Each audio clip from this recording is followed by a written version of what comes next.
19 जून 2020 को लॉकडाउन के दौरान बाप बेटे को अपनी दुकान 15 मिनट देरी से बंद करना इतना महंगा पड़ गया कि उनको अपनी जान से हाथ धोना पड़ा। आइए जानते हैं कि आखिर उस दिन क्या हुआ था। 2020 जब ये वो साल था जब कोरोना की महामारी हर तरफ फैली हुई थी और देश में लॉकडाउन लगा हुआ था। दरअसल तमिलनाडु के एक छोटे से इलाके सांतलकुलम में जयराज और उनका बेटा बेनिक्स अपनी एक छोटी सी दुकान चलाते थे। ये कोई बड़े व्यापारी नहीं थे, बस आम लोग थे जो रोज कमाते थे और रोज खाते थे। उस दिन भी सब कुछ सामान्य ही था, जैसे हर दिन होता था, लेकिन शायद उन्हें अंदाजा ही नहीं था कि वो दिन उनकी जिंदगी का आखिरी दिन बन जाएगा। दरअसल 19 जून की रात थी। लॉकडाउन के नियमों के मुताबिक दुकानों को एक तय समय पर बंद करना जरूरी था, लेकिन उस दिन उनकी दुकान करीब 15 मिनट देरी से बंद हुई। अब ये देरी कोई बहुत बड़ी बात नहीं लगती, लेकिन उस वक्त कानून बहुत सख्त था और पुलिस हर छोटी छोटी बात पर नजर रखे हुए थी। कुछ ही देर में पुलिस वहां पहुंची। पहले तो बात सिर्फ चेतावनी तक सीमित लग रही थी, लेकिन धीरे धीरे माहौल बदलने लगा। पुलिस ने जयराज और उनके बेटे को पकड़ लिया और उन्हें थाने ले गए। परिवार वालों को लगा कि बस पूछताछ होगी और कुछ देर बाद उन्हें छोड़ दिया जाएगा, लेकिन जो आगे हुआ वो किसी भी इंसान की रूह को हिला देने के लिए काफी था।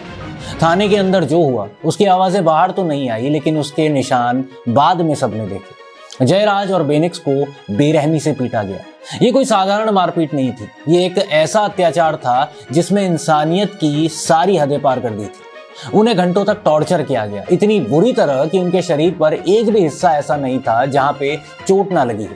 बताया जाता है कि उन्हें लाठियों से पीटा गया, उनके साथ अमानवीय व्यवहार किया गया और उनकी हालत इतनी खराब हो गई थी कि वो ठीक से खड़े भी नहीं हो पा रहे थे। लेकिन इसके बावजूद उन्हें राहत नहीं मिली। कुछ समय बाद उन्हें अस्पताल ले जाया गया, लेकिन तब तक बहुत देर हो चुकी थी। 22 जून को जयराज की मौत हो गई और अगले ही दिन 23 जून को बेनिक्स भी इस दुनिया को छोड़ गए। एक बाप और बेटे की जिंदगी सिर्फ 15 मिनट की देरी की वजह से खत्म हो गई। जब यह खबर बाहर आई तो पूरे देश में गुस्सा फैल गया। लोगों को यकीन नहीं हो रहा था कि जिन लोगों पर सुरक्षा की जिम्मेदारी होती है वही लोग इतनी क्रूरता कर सकते हैं। सोशल मीडिया पर आवाजें उठने लगी, लोगों ने न्याय की मांग की और धीरे धीरे यह मामला एक राष्ट्रीय मुद्दा बन गया। जांच शुरू हुई।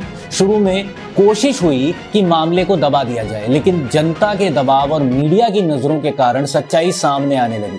पोस्टमार्टम रिपोर्ट में साफ था कि मौत का कारण अंदरूनी चोटें थी, जो पुलिस की मारपीट की वजह से हुई थी। फिर मामला अदालत तक पहुंचा।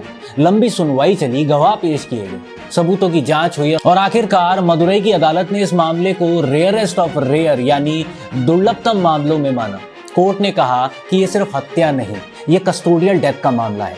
ये कानून का खुला उल्लंघन है। जिन लोगों को कानून की रक्षा करनी थी उन्होंने ही कानून को कुचल दिया। कोर्ट ने 9 पुलिसकर्मियों को दोषी ठहराया और उन्हें फांसी की सजा सुनाई। यह इतिहास में पहली बार है कि इतनी तादाद में पुलिसकर्मियों को फांसी की सजा सुनाई गई। लेकिन कोर्ट यही नहीं रुका। जज ने एक और अहम फैसला लिया। उन्होंने इन पुलिस वालों की सैलरी स्लिप और प्रॉपर्टी डिटेल भी मंगवाई। इसका मकसद था कि पीड़ित परिवार को उचित मुआवजा दिया जा सके। कोर्ट ने कुल 1,40,00,000 रुपए का जुर्माना लगाया, जो दोषियों से वसूला जाएगा।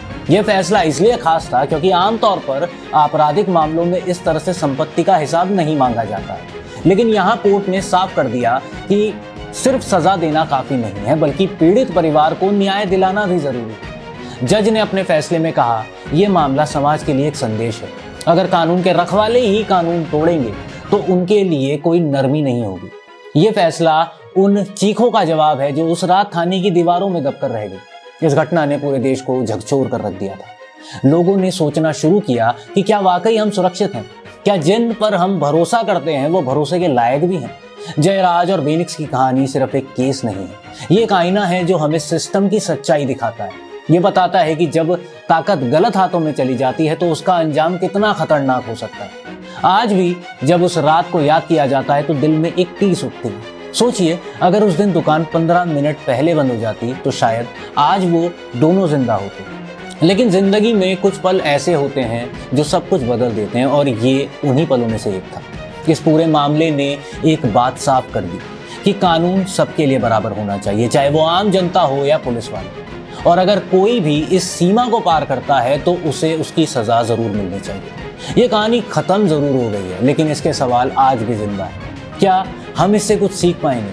क्या सिस्टम में बदलाव आ पाएगा या फिर ये भी एक खबर बनकर रह जाएगा जो धीरे धीरे लोगों की यादों से मिट जाएगी। लेकिन जयराज और बीनिक्स की ये सिर्फ खबर नहीं थी, ये उनकी पूरी जिंदगी थी जो एक रात में खत्म हो गई। ऐसे ही न्यूज के लिए बने रहिए एमएटीवी न्यूज के साथ।